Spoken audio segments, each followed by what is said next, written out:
यदा यदा हि धर्मस्य ग्लानिर्भवति भारत अभ्युत्थानम् अधर्मस्य तदात्मानं सृजाम्यहम् परित्राणाय साधूनां विनाशाय च दुष्कृताम्। हमारी आवाज सुनाई पड़ रही है?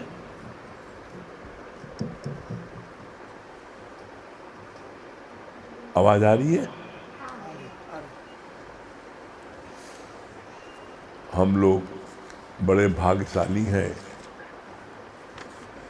हम लोगों को नित्य ब्रह्म ज्ञान प्राप्त हो रहा है और दादा भगवान के 147 पॉइंट जो दादा भगवान ने 16 साल में कठिन परिश्रम करके दुनिया के सारे शास्त्रों का निचोड़ 147 पॉइंट लिखा है, वो आजकल चल रहा है, जिसमें 41 पॉइंट्स हो चुका है। कल 41 पॉइंट्स हुआ था। इंसाफ ही भगवान की मेहर नज़र है, यहाँ तक हुआ था। आज इसके आगे 42 नंबर पॉइंट्स है। भगवान के किए में जाओगे तो खीरा खाना पड़ेगा। भगवान के किए में जाओगे तो सीरा खाना पड़ेगा, मतलब तुमको कष्ट होगा। भगवान के किए में क्या है? इसीलिए बोलते हैं सबसे उत्तम पूजा क्या है? भगवान की रजा में राजी रहना, ये सबसे उत्तम पूजा है। भगवान ने ऐसा क्यों किया? भगवान ने मेरे साथ ऐसा क्यों किया? जहाँ तुमने क्यों लगाया तो तुम्हें कष्ट मिलेगा और उसका भुगतान तुमको करना पड़ेगा। कैसे? जैसे एक व्यक्ति पेड़ के नीचे लेटा था, लेटे लेटे उसकी आकाश की तरफ निगाह गई तो देखा वो बेर का पेड़ था, बहुत ऊंचा, बहुत घना, और उसमें बड़ी छोटी छोटी बेर लगी थी। तो जो व्यक्ति लेटा था उसके मन में विचार आया कि भगवान को इतनी समझ नहीं ना, इतना बड़ा पेड़ और उसमें इतनी नन्ही नन्ही बेल लटकाए हैं। अरे इसमें तो तरबूज होता, खरबूजा होता, भारी भारी। जब वो इस बात के लिए भगवान को क्रिटिसाइज कर रहा था, उसी समय हवा चली और एक बेर उसके नाक पर आके गिरी। जब नाक पर आके गिरी तो एकदम बेचैन हो गया, इतनी उसको तकलीफ भई। जैसे उसको तकलीफ हुई उसी समय उसके मुख से निकला, भगवान आप जो करते हो ठीक करते हो। वो सोचने लगा कि जब ये छोटी सी बेर गिरने पर मेरी ये दशा हो गई, नाक झंझना गई, अगर इसकी जगह तरबूज लटका होता तो क्या होता? तरबूज लटका होता तो पूरी नाक उसकी भंगाड़ा हो जाती।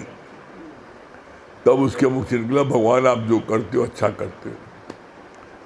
इसी तरीके से एक पंडित जी, उनको जो है शादी ब्याह के बाद घूमने घामने का शौक हुआ, हनीमून मनाने गए, बड़ी गर्मी थी। भगवान ने कहा, भगवान को अकल नहीं है, इतनी गर्मी बताओ, इतनी गर्मी में कहाँ हनीमून मनाएंगे?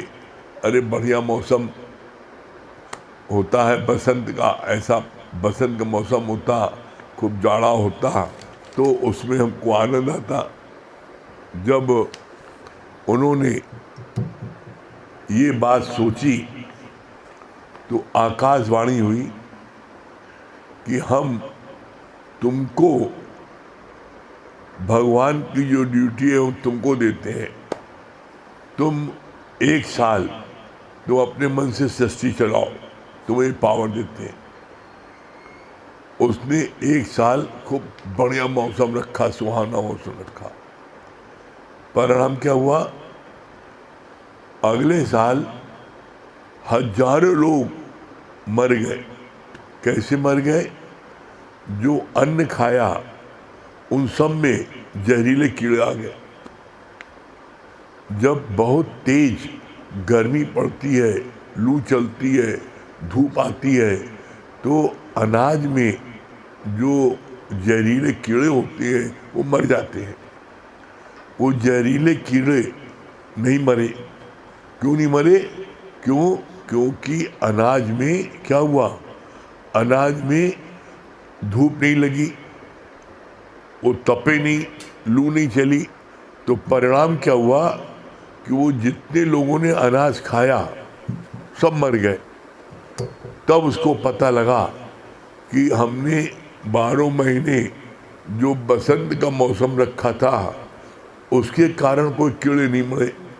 तो इसीलिए बोलते हैं भगवान कि भगवान के किए में हाथ मत डालो। भगवान जो करता है वो बहुत अच्छा करता है। कभी भगवान के उसमें कभी भी हाथ मत लगाना। फिर बात चली, जिसने भी भगवान के किए में हाथ डाला उसको बाद में पश्चाताप करना पड़ा और उसकी सजा उसको मिली। कैसे? जैसे गुरु जी बोलते थे, पहले साधु संतों को उनके जप तप करने से उनके पास में सिद्धि आ जाती थी।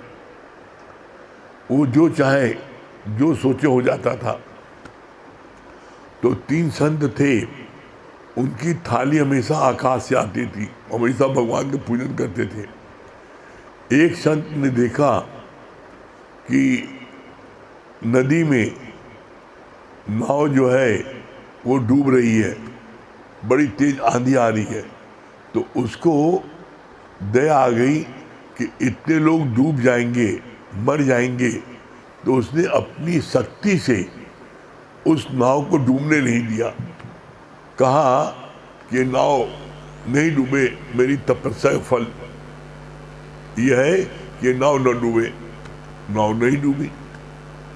जब नाव नहीं डूबी तो सब संतों का, दोनों संतों की थाली आकाश से आई, लेकिन जिसने नाव नहीं डूबने दिया था उसकी थाली नहीं आई।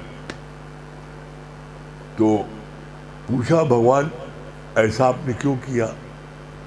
कहा कि भगवान के किए पर तुमने अपनी उंगली डाली है, जिसके कारण से आज तुमको भूखा रहना पड़ेगा।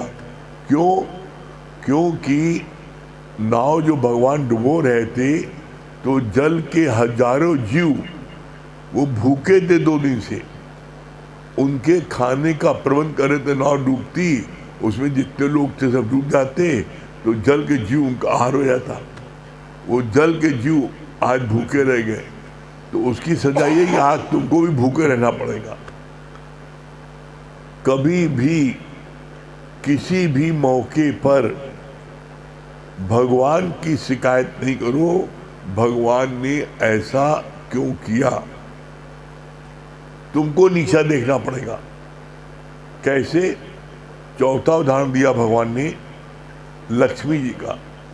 लक्ष्मी जी ने भगवान विष्णु से बोला कि धरती पर इतनी कला मची है, इतने लोग चिल्ला रहे हैं, रो रहे हैं, व्याकुल हैं, आप जो है जिसको जो मांगता है उसको दे दो, एक बार तसल्ली हो जाए।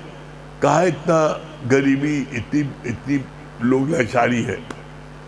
कहा भाई जिसके नसीब में, जिसके भाग्य में जितना लिखा है उतना ही मैं दे सकता हूँ, उससे ज़्यादा मैं नहीं दे सकता। उसने जैसे कर्म किए हैं उसके शरीर ने पिछले जन्म में, उसके अनुसार इस जन्म में उसके शरीर को वो सुविधा, वो सहूलियत मिलती है। कहा हम नहीं मानते। कहा ठीक है, तुम्हारी जो इच्छा तुम करो। तो कहा हम बांट के आते हैं और सब लोग खुश होंगे। कहा ठीक, कर लो। लक्ष्मी जी थाल पर सजा के लेके सब चीज लेके जाने लगी। भगवान ने कहा जब जा रही हो दिखा दो क्या लेके जा रही हो। देखा थाल में दुनिया के भौतिक जगत की सारी पदार्थें उस पर रखी थी। भगवान ने क्या किया, भगवान ने सिर्फ उस पर ऐसे हाथ फेरा और फिर के अपने चरणों के नीचे ले गए। तो लक्ष्मी ने बड़े गौर से देखा कि इन्होंने क्या निकाला है। अहंकारी व्यक्ति कभी झुकता नहीं है। लक्ष्मी ने देखा कि जितने पदार्थ मैंने रखा था उसमें कोई पदार्थ निकाला नहीं है, तो अपने अहंकार में चली गई और जा करके वो एक देहात पहुंची और पहुंच करके एक महिला से बोला, माँ एक गिलास पानी दोगी? कहा बिल्कुल देंगे। जब उसको एक गिलास पानी दिया तो उस गिलास को उन्होंने सोने का गिलास बना के लौटा दिया। जब सोने का गिलास उस महिला को मिला, देहाती महिला को, तो वो चिल्लाने लगी, अरे ये तो लक्ष्मी जी है, ये तो लक्ष्मी के सिवा कोई दूसरा ऐसा कर ही नहीं सकता कि ये कले के गिलास सोने का बना दे। तो लक्ष्मी जी ने कहा, भाई जब तुम लोगों ने हमको पहचान ही लिया है तो अब तुम लोग जो मांगो तुमको हम दे दें। और वो बेचारी गरीब समाज की बहुत ही दयनीय स्थिति, वो क्या मांगेगी। उसने कहा, हे लक्ष्मी जी, अगर आप देनी चाहते बड़ा खुश हैं तो हमें आप 1 लाख रुपए दे दीजिए। अब उस समय उसने इतना ही सुना था, सैकड़ा सुना था, 1000 सुना था और सुना था लाख। तो सोचा सबसे बड़ी संख्या लाख होती है, लाख मांग ले। कहा 1 लाख दे दिए लक्ष्मी जी, हमारा घर बार खूब अच्छे से हो जाएगा। कहा जाओ, ये मस्त, दे दिया। दूसरी महिला ने कहा, लक्ष्मी जी मेरे एक भी बेटा नहीं है, हमें एक बेटा दे दो कम से कम। कहा जाओ, ये मस्त, उसको दे दिया। इस तरीके से तीसरी पूछा, तुम्हें क्या चाहिए?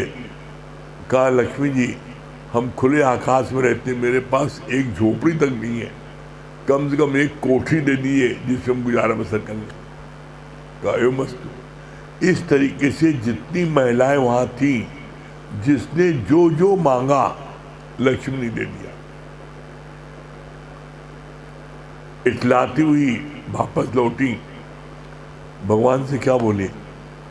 भगवान से बोला कि देखा, आज मैंने सब ने जिसने जो मांगा मन मांगी चीज दे दी, अब आज से धरती पर बड़ी शांति हो जाएगी। कहा बहुत अच्छी बात है भाई, इससे अच्छी बात क्या, शांति हम भी चाहते शांति हो जाए। लेकिन देखा क्या, देखा कि 1 घंटे बाद पहले से 4 गुना ज्यादा शोर हो रहा है और चिल्लाहट मच रही है, हे भगवान बचाओ, हे लक्ष्मी जी बचाओ।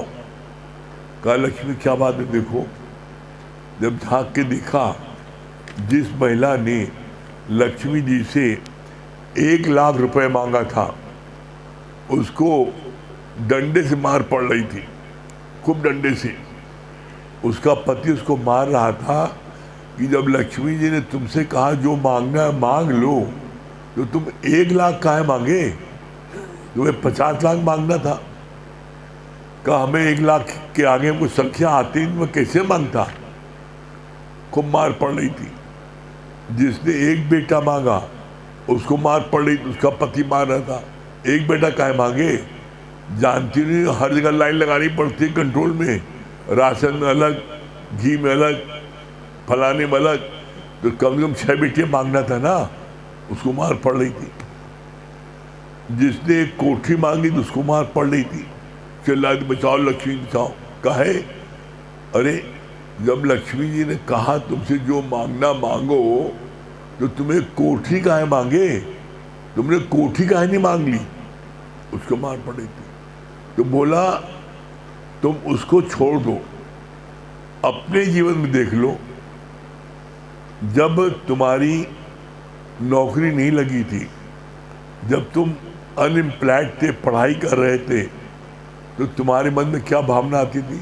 हे भगवान, 1000 रुपये की नौकरी मिल जाए, दोनों समय का भोजन पानी मिल जाए, बहुत है, बस। मिल गई। उसके बाद लालच बढ़ी नहीं, भगवान और अच्छी नौकरी, 1000 से 10,000 की नौकरी मिल गई, अभी चैन है? ये मनुष्य का स्वभाव है, जितना भी मिल जाए उसके बाद भी उसको और चाहिए, तसल्ली कभी नहीं होती। जब तक जिसने ब्रह्म ज्ञान नहीं लिया, उसके जीवन में कभी भी भौतिक जगत के पदार्थ की तरफ से फुल स्टॉप नहीं लगे, कामा कामा लगता जाएगा, और फुल स्टॉप नहीं, बस ये नहीं। और उसका आधा परिणाम देख लो। गुरु नानक साहब ने क्या बोला? सगल सृष्टि का राजा भी दुखिया। अगर सारी सृष्टि का एक राजा हो, सबसे धनवान, वो भी दुखी है। कैसे? जैसे आज आप देख लो, richest man of the world, वो दुखी नहीं ना। कल वो दूसरा हो जा रहा है, हमें कंपटीशन आगे बढ़ना है, दुखी है। रात भर नींद नहीं आ रही है, क्यों? हमें और कमाना है। तो बोला कितना भी कुछ हो जाए, जब तक ब्रह्म ज्ञान नहीं मिलेगा, तब तक आपके जीवन में संतोष नहीं आएगा। ब्रह्म ज्ञान मिलने के बाद ही जीवन में संतोष आता है। एक व्यक्ति ऐसा दुनिया में लेके आओ जिसने ब्रह्म ज्ञान न लिया हो और वो संतोष हो, उसके मन में शांति हो, उसके मन में हलचल ना हो, असंभव। इसीलिए ये लाइन आती है, बिना ज्ञान के हर कोई धोखा खाए और निस्दिन पूछे और पूछाए। बिना ज्ञान के किसी को तसल्ली नहीं मिलेगी। ज्ञान बहुत जरूरी है, और इसीलिए इस बात की अंदर में करुणा होती है, हर किसी को ज्ञान मिले। इसीलिए हर मोहल्ले में, हर शहर के हर एरिया में सत्संग रखा जाता है, जिससे कि व्यक्ति अगर गुरु के स्थान पर नहीं आ सकता है तो कम से कम अपने घर में, अपने पड़ोस में सुन ले। इस संदर्भ में अभी तक बृहस्पति को, हर बृहस्पति को नीलू जी को सत्संग होता था अतरसिया में। हर संडे को 10 जगह सत्संग होता है अलग अलग स्थानों पर। शुक्रवार को एक नया स्थान रखा गया है, कल रखा गया है, किसको? वहाँ पद्मा केसरवानी के यहाँ पर, शाम को 4 से 5:30, जिससे कि जो उस घर के नज़दीक हो वहाँ भी सत्संग ले लें। ये कल सत्संग जो रखा गया है पद्मा केसरवानी के यहाँ पर, ये शिव कुमार केसरवानी इनके हस्बैंड के नाम है, और इनकी फर्म का नाम है शिव बेग हाउस। 1133 पुराना कटरा,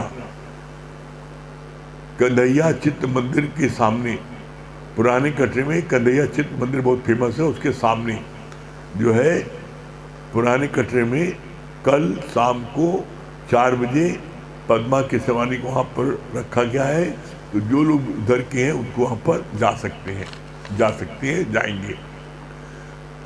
गुरु को करुणा होती है कि हर किसी को ये ज्ञान मिल जाए। क्यों? क्योंकि बिना ज्ञान के हर कोई धोखा खाए और चाहे निस्दिन पूछे और पुछाए। ज्ञान का मतलब क्या है? परमात्मा की रजा में राजी रहना। जो बात चली ना, 42 नंबर पॉइंट्स क्या बोला है? भगवान के किए में जाओगे तो सीधा खाना पड़ेगा। भगवान के किए में, भगवान ने किसी को झोपड़ी दे रखी है, किसी को महल दे रखा है, किसी को साइकिल दे रखी है, किसी को कार दे रखा है, किसी को कोठी दे रखी है, किसी को कोठी दे रखी है, किसी को बहुत स्वस्थ बनाया है, किसी को बहुत बीमारी दे रखी है। सबसे उत्तम पूजा क्या है? भगवान ने जिस दशा में, जिस हाल में आपको रखा है, जो कर्म प्राणी आपको मिले हैं, उसमें खुश रहना, यह है सबसे उत्तम पूजा।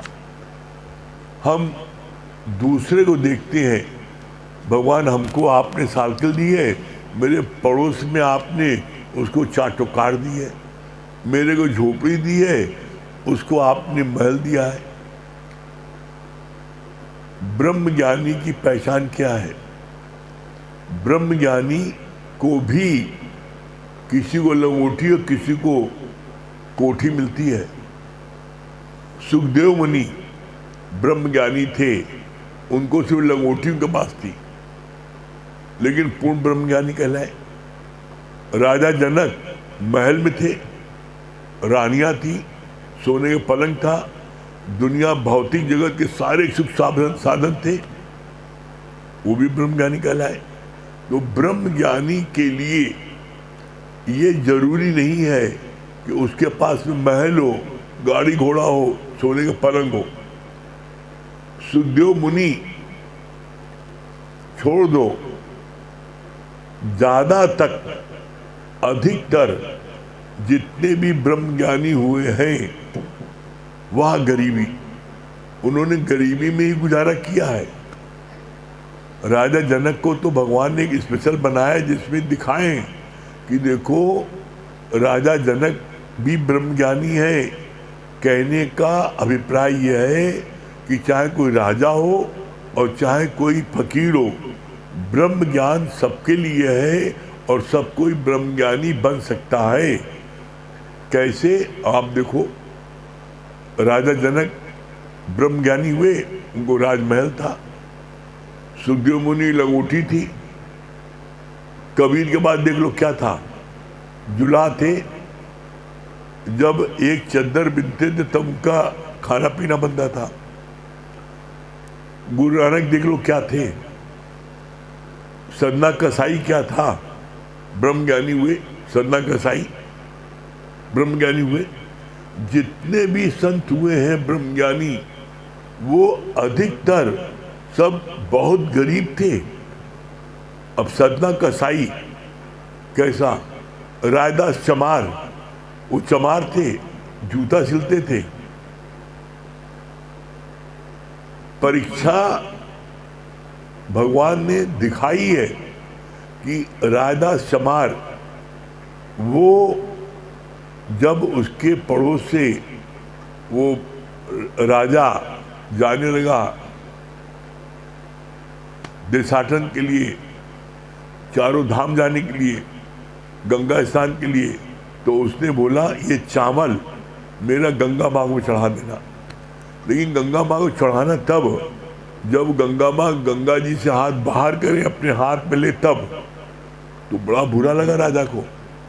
कहा ये देखो, एक तो चमार और ऊपर कह रहा है कि गंगा जी हाथ फैलाए तब देना। लेकिन अब चूंकि उसने कहा है, उसको मानना पड़ा। जब वो गया गंगा में स्नान करने, तो उसने चावल, जब रायदास चमार ने ये चावल भेजा है, तुरंत गंगा जी ने हाथ बाहर किया, बड़े श्रद्धा से चावल लिया, कहा मेरी तरफ से उसको ये कंगन भेंट कर देना। कंगन जब देखा ला के दिखाया रानी को। रानी का ये कंगन तो बड़ा सुंदर है, ये कंगन हमें चाहिए।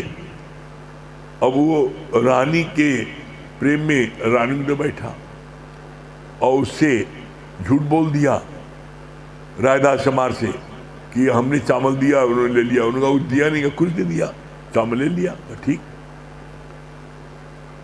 कुछ दिनों बाद जब रानी वो जो है कंगन पहन करके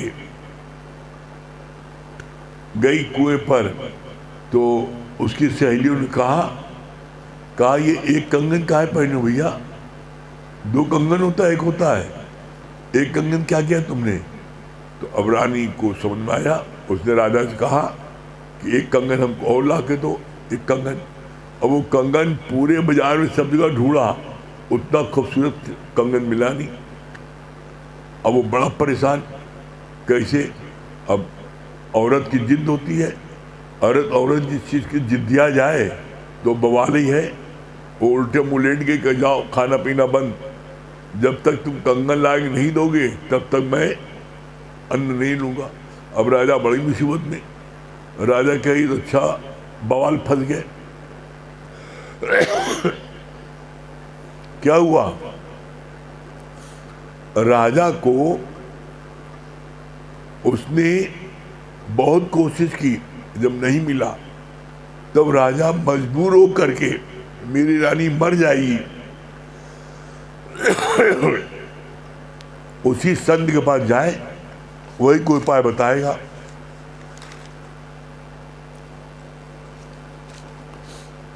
संत के पास गई राजा, और संत ने तो सारी बात बता दी। हमने आपसे झूठ बोला था, गंगा माँ ने आपको कंगन दिया था, मैंने अपने रानी दे दिया, और रानी उल्टे मुंह लेटी है कि जब तक दूसरा कंगन नहीं ला के दोगे हम खाने में नहीं खाएंगे।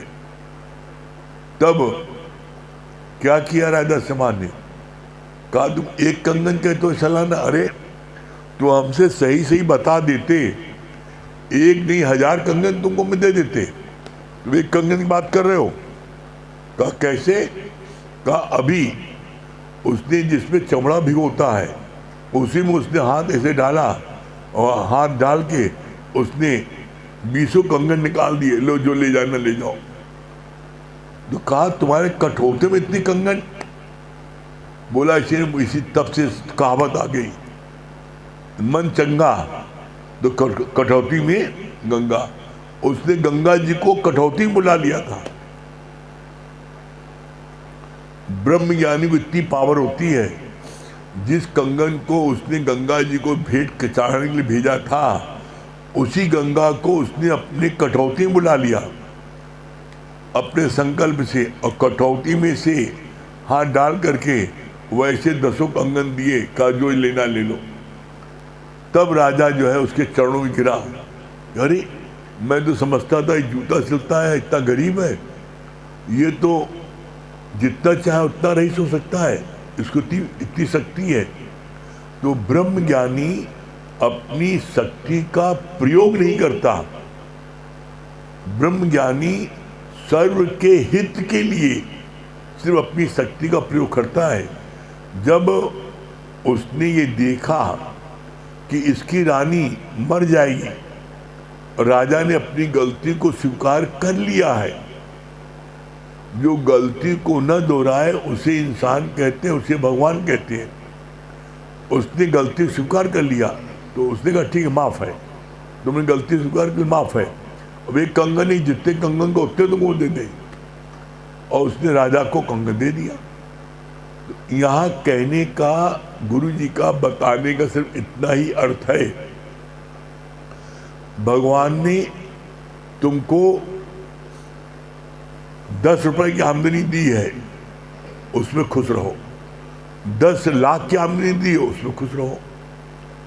कोठरी दी है, उसमें खुश रहो। महल दिया, उसमें खुश रहो। एक बेटा नहीं दिया है, उसमें खुश रहो। 4 बेटे दिए तो खुश रहो।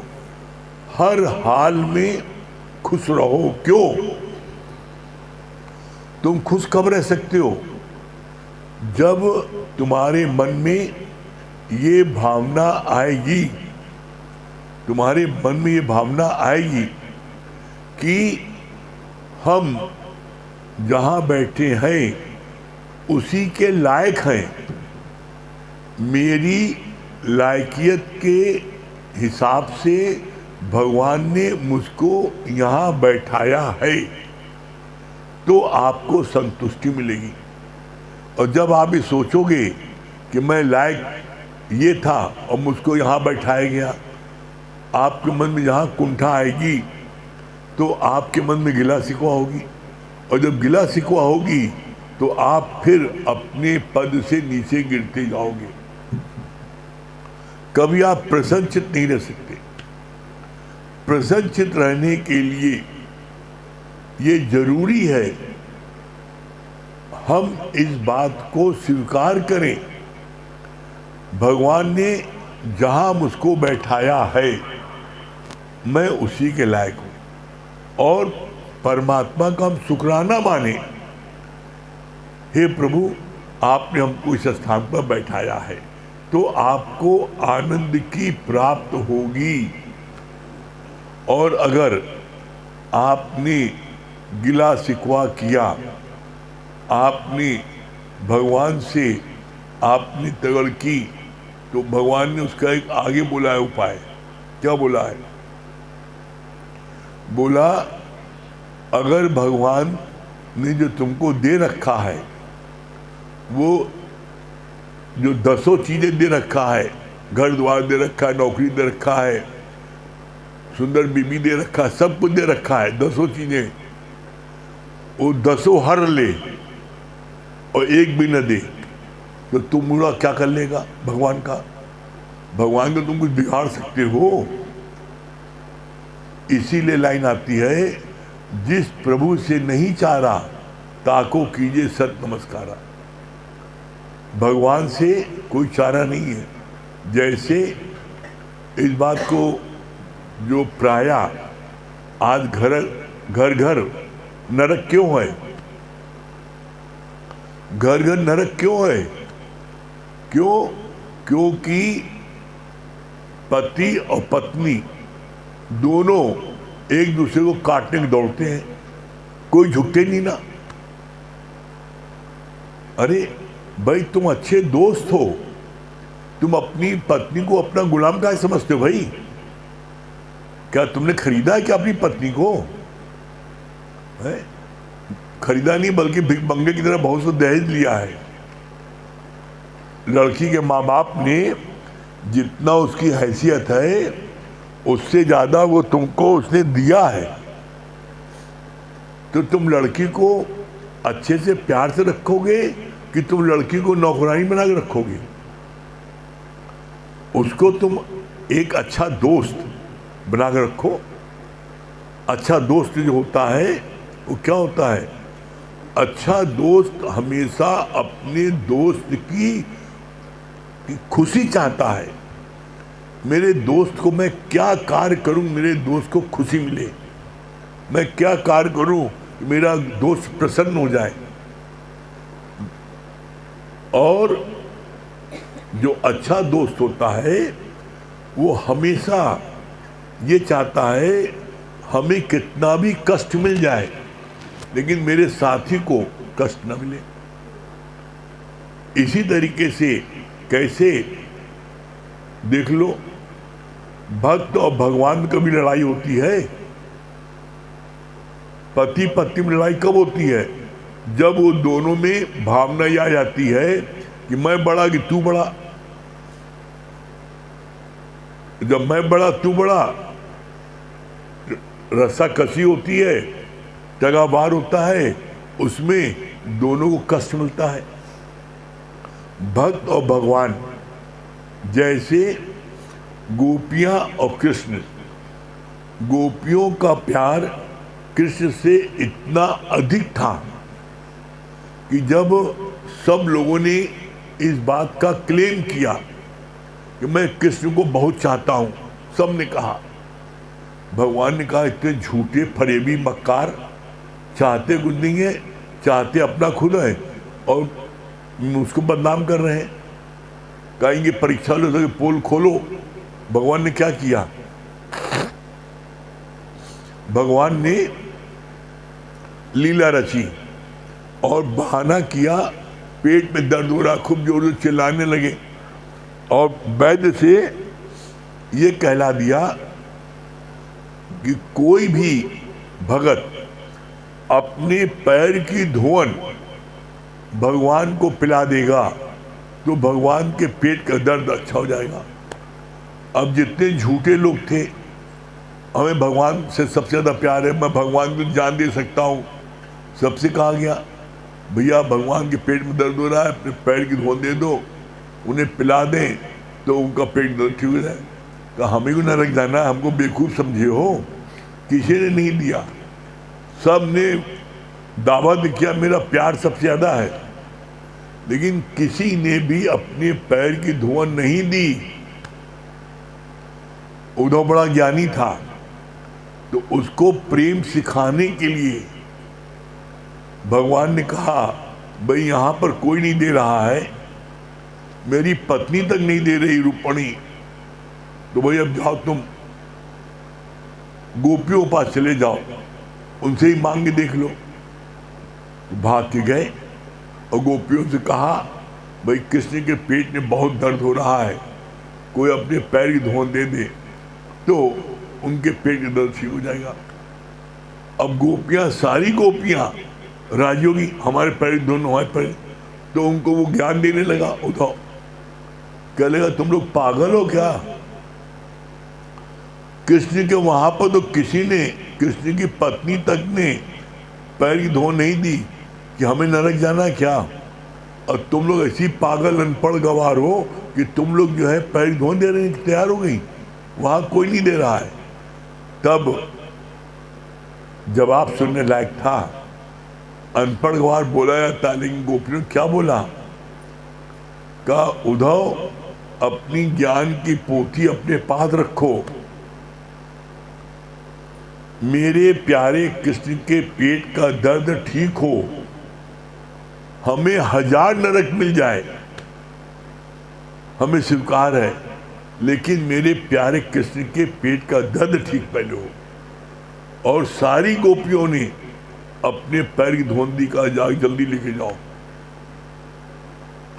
तब उद्धव को उसका जो है, तब उसको जागृत हुई कि अरे मैं इतना ज्ञानी ध्यानी, मैंने भी अपनी धोवन नहीं दिया और मैं कृष्ण को रात दिन माला जपता हूँ, और ये अनपढ़ गवार गोपियाँ, इनका इतना प्यार है, इन्होंने अपनी धोवन दिया पैर की, काम मुझको 1000 नरक मिले।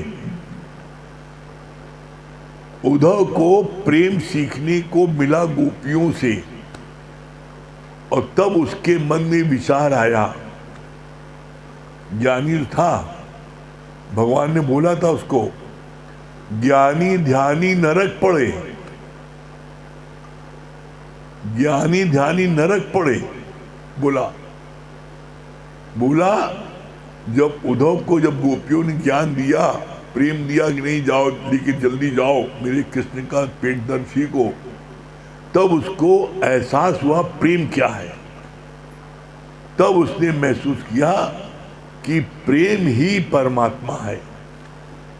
और फिर उसने ज्ञान की बड़ी खोज की, तो देखा जितने शास्त्र धरती पर हैं, सारे शास्त्रों का निचोड़ अंत में क्या है? प्रेम ही परमात्मा है। इसीलिए कहा जाता है बार बार, सच्चा प्यार उसको है जिसके मन में हमेशा ये भाव हो कि गुरु को मुझसे कितना सुख मिले, हमें सुख मिले, ये स्वार्थ है। इसीलिए कहा जाता है कि 3 चीजें आवश्यक है मंजिल तक पहुंचने के लिए: अंधी श्रद्धा, अटूट विश्वास, अतः प्रेम। ये गोपियों का अतः प्रेम था। अतः प्रेम मतलब क्या होता है? जिसकी कोई था ना हो। हर नदी की था है, समुद्र की था नहीं ना। ऐसे तुम्हारा प्रेम इतना हो गुरु से किसी को था न लग पाए। यह है प्रेम। और जो जिसके मन में ऐसा प्रेम होता है तो उसके लिए इस संसार का ब्रह्मांड की कोई वस्तु ऐसी नहीं है जो उसके लिए उपलब्ध भगवान न करा दे, गुरु न करा दे। ऐसे भगत के लिए सारे नियम कानून अलग रख दिए जाते हैं और ऐसे भगत के लिए गुरु मजबूर हो जाता है। किस बात के लिए? प्रबल प्रेम के पाले पड़कर प्रभु को नियम बदलते देखा और प्रभु का मान टले टल जाए पर भक्त मान ने टलते देखा। अर्जुन ने प्रतिज्ञा कर ली थी ना, सूरज होने के पहले मार दूंगा जयद्रथ को। भगवान ने अपने चक्र से सूर्य को ढक दिया, जल्दी शाम कर दी, लगा सूरज हो गया है। और बाद में जब जयद्रथ सामने आया फिर चक्र हटा लिया। बदनामी बहुत हुई, कहीं सब किसनवा करी सही, उसी ने किया बदमाशी, सब बहुत बदनामी भई, बदनामी झेल लिया लेकिन अपने भगत को बचाया। तो ऐसे हम अपने को टटोलें कि ऐसे भगत हम हैं, करके देखें और आपको आनंद न मिले तब कहना, ठीक है।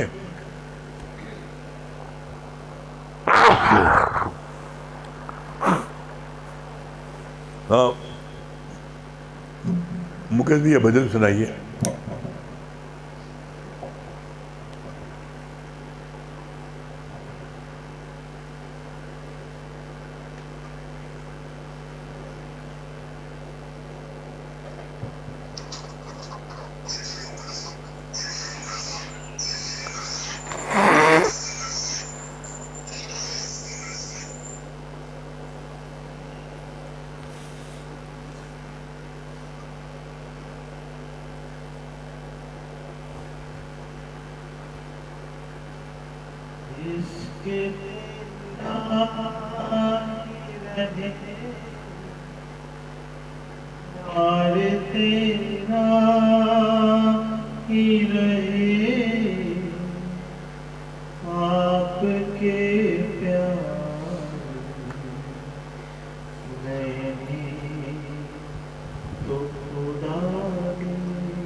सबको मिला लेंगे करके मैंने तो खुदा देखा है आपके प्यार में, मैंने तो खुदा देखा है।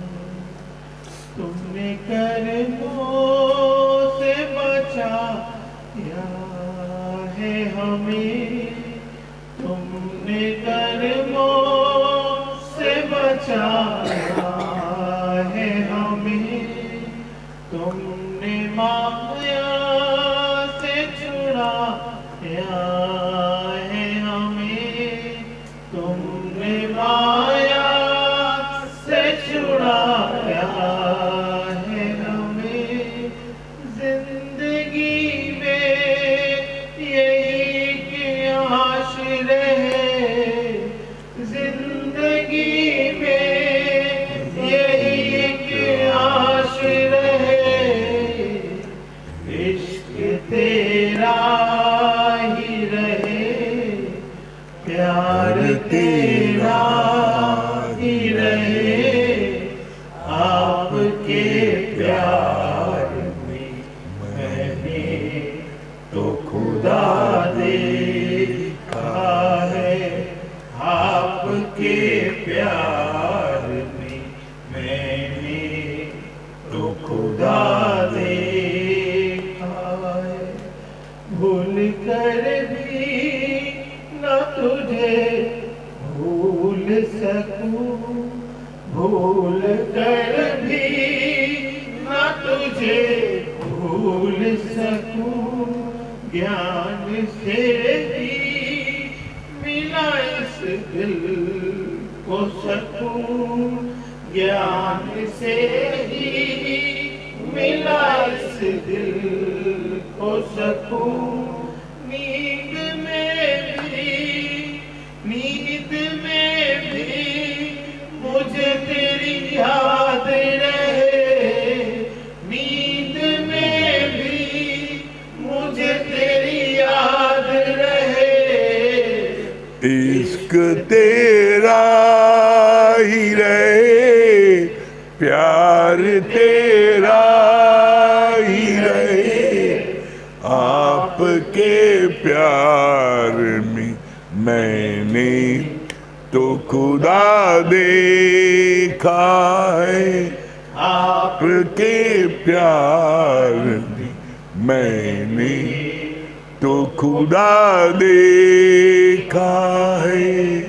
जिंदगी है तो तेरे वचनों में, जिंदगी है तो तेरे वचनों में, प्यार पाया है इसी सत्संग में, प्यार पाया है इसी सत्संग में।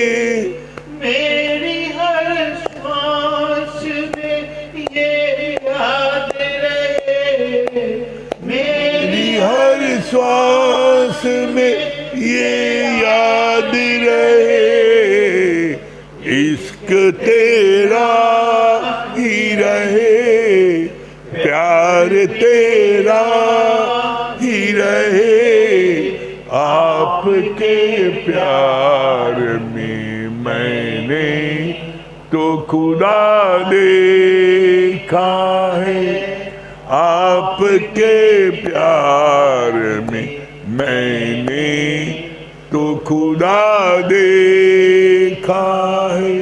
भूल कर भी ना तुझे भूल सकूं, भूल कर भी न तुझे भूल सकूं, ज्ञान से ही मिला इस दिल को सकून, ज्ञान से ही मिला इस दिल को सकूं। नींद में भी मुझे तेरी याद रहे,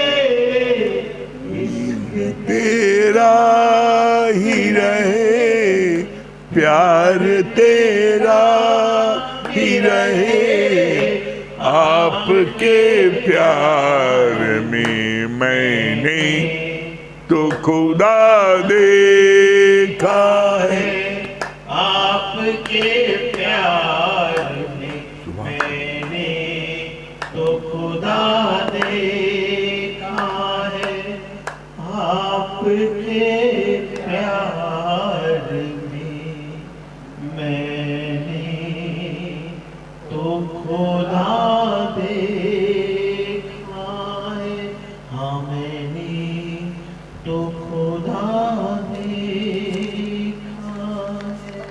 हाँ सुभाष भैया दिल्ली, हाँ हरिओम, क्या बता रहे सुभाष भैया? अब इस समय सुभाष भैया आप इस समय बहुत हैंडसम लग रहे हैं, एकदम हीरो लग रहे हैं इस समय। हाँ सुबह जरूर बांगड़ बिल्ला लग रहे थे, लेकिन इसमें बहुत हीरो लग रहे हैं। ऐसे रहा करिए बने ठने। हाँ क्या बता रहे हैं?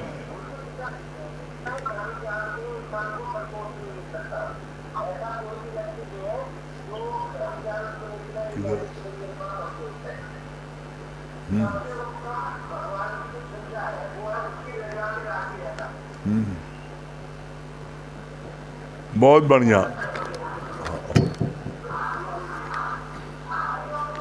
हाँ हरिओम, क्या बता रही है?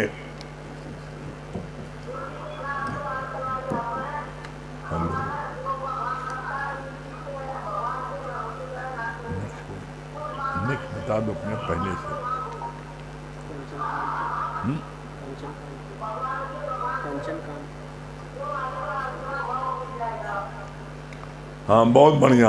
हाँ कंचन जी कानपुर, कंचन जी कानपुर। और कल शाम का सत्संग 4 बजे पद्मा केसरवानी के यहाँ पर होगा, पुराना कटरा 1133 पुराना कटरा। कल इनको वहाँ होगा सत्संग शाम को 4 बजे। रात को जैसे होता है 8:30 बजे रात को होगा। हाँ हरिओम कंचन जी, क्या बोल रही हैं? हरिओम।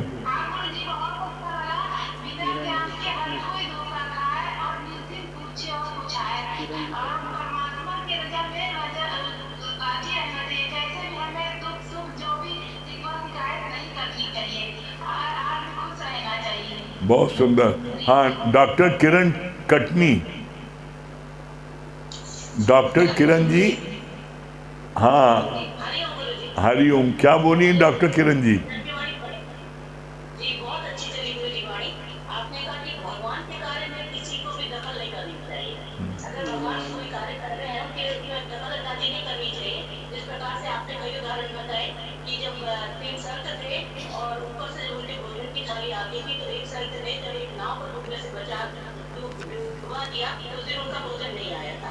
और उन्होंने कहा कि आज मेरा भोजन क्यों नहीं आया? बोले अगर ये नाव डूबती तो कई यानी जानवरों को उससे खाना मिल जाता, किंतु आज आपको भूखे में रहना पड़ेगा क्योंकि आपने कलियों की भगवान की जो स्थिति थी उसको आपने परिवर्तित किया। इसलिए भगवान की रजा में ही राजी रहना चाहिए।